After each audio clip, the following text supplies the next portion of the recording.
Welcome to Whisper and Strum. Thank you for joining me on my daily chronological reading through the Bible series.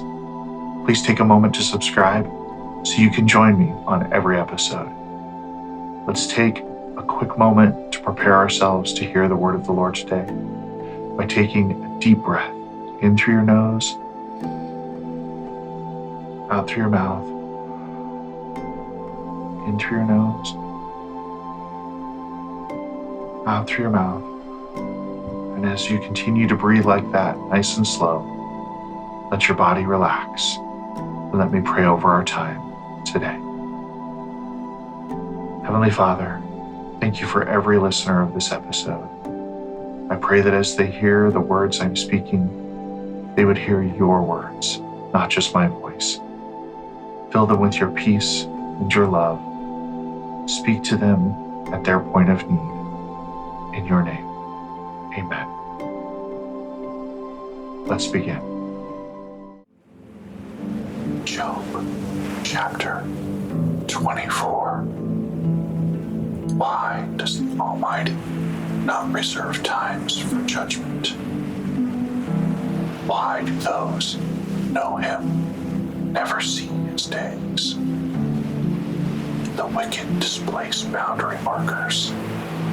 They steal a flock and provide pasture for it. They drive away the donkeys owned by the fatherless and take the widow's ox as collateral. They push the needy off the road. The poor of the land are forced into hiding, like wild donkeys in the desert. The poor go out to their task of foraging for food. The wilderness provides nourishment for their children.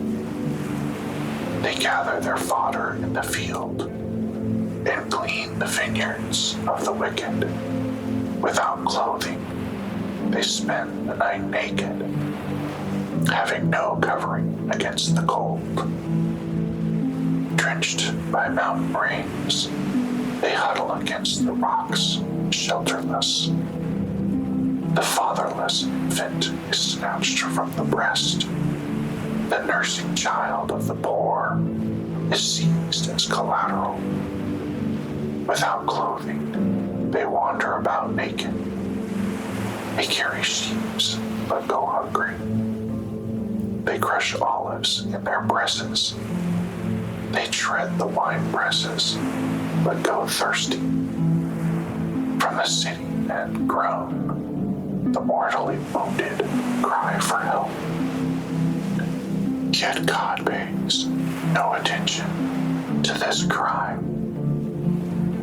The wicked are those who rebel against the light. They do not recognize its ways or stay on its paths. The murderer rises at dawn to kill the poor and needy, and by night he becomes a thief.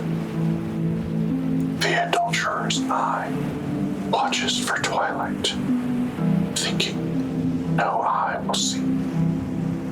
He covers his face. In the dark, they break into houses. By day, they lock themselves in, never experiencing the light. For the morning is like death's shadow to them. Surely, they are familiar with the terrors of death's shadow. They float on the surface of the water. Their section of the land is cursed, so that they never go to their vineyards. As dry ground and heat snatches away the melted snow, so Sheol steals those who have sinned. The womb forgets them. Worms feed on them. They are remembered no more. So injustice is broken like a tree. They prey on the barren, childless women, and do not deal kindly with the widow. Yet God drags away the mighty by his power. When he rises up, they have no assurance of life. He gives them a sense of security so they can rely on it. But his eyes watch over their ways. They are exalted for a moment, then they are gone. They are brought low and shrivel up like everything else. They wither like heads of grain. If this is not true, then who can prove me a liar and show that my speech is worthless? Job, chapter 25. Then Bildad the Shuhite replied, "Dominion and dread belong to him, the one who establishes harmony in the heavens. Can his troops be numbered? Does his light not shine on everyone? How can a person be justified before God? How can one born of woman be pure? If even the moon does not shine, and the stars are not pure in his sight, how much less man, who is a maggot, and the son of man, who is a worm?" Job, chapter 26. Then Job answered, "How you have helped the powerless, and delivered the arm that is weak.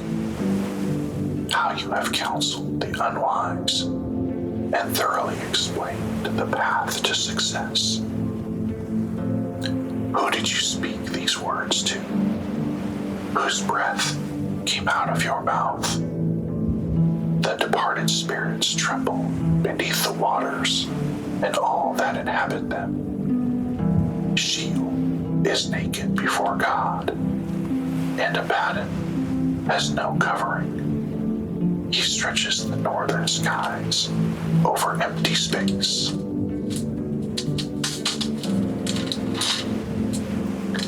He hangs the earth on nothing. He enfolds the waters in his clouds, and the clouds do not burst beneath their weight. He obscures the view of his throne, spreading his clouds over it. He laid out the horizon on the surface of the waters, at the boundary between light and darkness. The pillars that hold up the sky tremble, astounded at his rebuke. By his power he stirred the sea, and by his understanding he crushed Rahab. By his breath the heavens gained their beauty. His hand pierced the fleeing serpent. These are but the fringes of his ways. How faint is the word we hear of him. Who can understand his mighty thunder? Job, chapter 27. Job continued his discourse, saying, "As God lives, who has deprived me of justice, and the Almighty, who has made me bitter?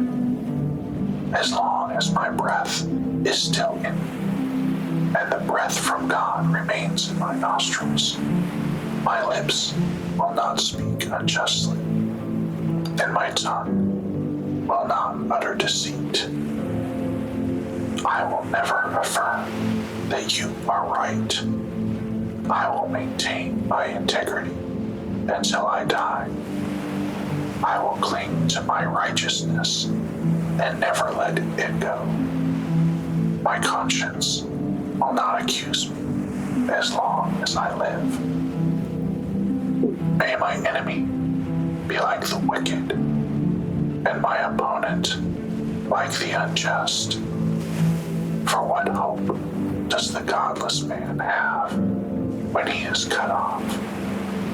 When God takes away his life, will God hear his cry when distress comes on him?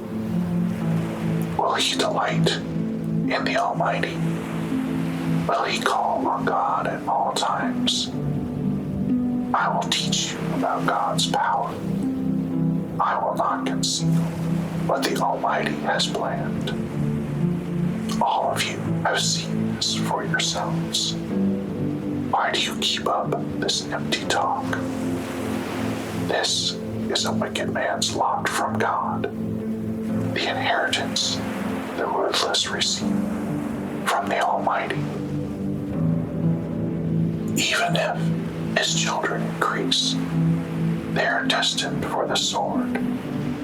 His descendants will never have enough food. Those who survive him will be buried by the plague, yet their widows will not weep for them. Though he piles up silver like dust, and heaps up a wardrobe like clay, he may heap it up, but the righteous will wear it, and the innocent will divide up his silver. The house he built is like a moth's cocoon, or a booth set up by a watchman. He lies down wealthy, but will do so no more. When he opens his eyes, it is gone. Terrors overtake him like a flood. A storm wind sweeps him away at night. An east wind picks him up, and he is gone. It carries him away from his place. It blasts at him without mercy, while he flees desperately from its grasp. It claps its hands at him and scorns him from its place. Job chapter 28. Surely there is a mine of silver and a place where gold is refined. Iron is taken from the ground, and copper is smelted from ore. A miner puts an end to the darkness. He probes the deepest recesses for ore in the gloomy darkness. He cuts a shaft far from human habitation, in places unknown to those who walk above ground. Suspended far away from people, the miners swing back and forth. Food may come from the earth, but below the surface, earth is transformed as by fire. Its rocks are a source of sapphire, containing flecks of gold. No bird of prey knows that path. No falcon's eye has seen it. Proud beasts have never walked on it. No lion has ever prowled over it. A miner strikes the flint and transforms the mountains at their foundations. He cuts out channels in the rocks, and his eyes spot every treasure. He dams up the streams from flowing, so that he may bring to light what is hidden. But where can wisdom be found? And where is understanding located?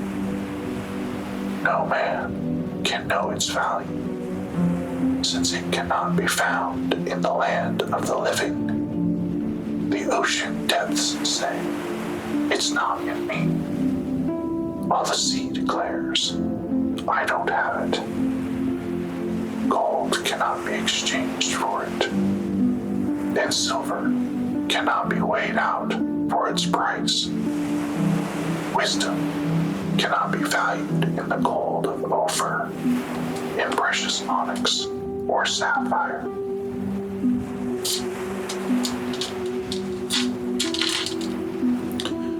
Gold and glass do not compare with it, and articles of fine gold cannot be exchanged for it. Coral and quartz are not worth mentioning. The price of wisdom is beyond pearls. topaz from Cush cannot compare with it, and it cannot be valued in pure gold. Where then does wisdom come from? And where is understanding located? It is hidden from the eyes of every living thing, and concealed from the birds of the sky. Abaddon and Death say, we have heard news of it with our ears, but God understands the way of wisdom, and he knows its location, for he looks to the ends of the earth and sees everything under the heavens. When God fixed the weight of the wind and limited the water by measure, when he established a limit for the rain and a path for the lightning, he considered wisdom and evaluated it. He established it and examined it. He said to mankind, look, the fear of the Lord, that is wisdom, and to turn from evil is understanding.